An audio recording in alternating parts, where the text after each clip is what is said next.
That is the view of Sky Sports pundit Paul Merson, who says that the Italian must go against his principles and change. The Blues suffered their heaviest Premier League defeat ever at the hands of the champions a couple of weeks ago, losing 6-0. And the two teams are set to meet once more at Wembley on Sunday with the first domestic trophy of the season on offer. Sarri has come under increased pressure in recent weeks after a string of poor performances, including a 4-0 loss to Bournemouth. The team was booed off after their most recent defeat, a 2-0 home loss to Manchester United in the FA Cup, and Chelsea bosses are said to be weighing up their options. And former Arsenal and England player Merson thinks it's now make or break time for Sarri. It comes down to Sunday, he told Sky Sports. He has to be flexible. If he plays the same way, the Sarri ball, then Chelsea will get ripped to shreds by Manchester City, and that will be the end.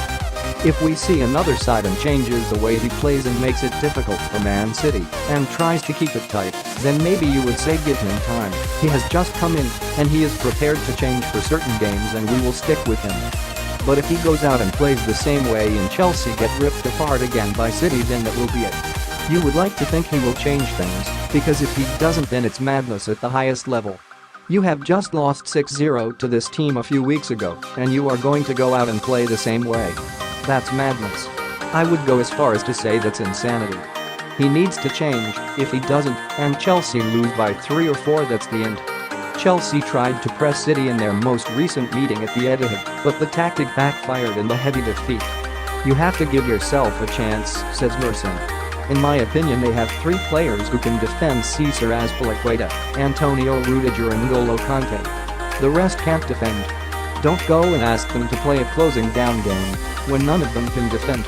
Just try and get them back into a shape and work from there and make it difficult for City. I am very interested in Sunday to see if he is prepared to change. If you are not prepared to change and it goes wrong, I don't see there's any point in sticking with him, as you are never going to gain on Manchester City. Chelsea have a Europa League last 32-second leg to contend with at home to Malmo before they take on City. The Blues go into Thursday's game with a 2-1 lead and should navigate their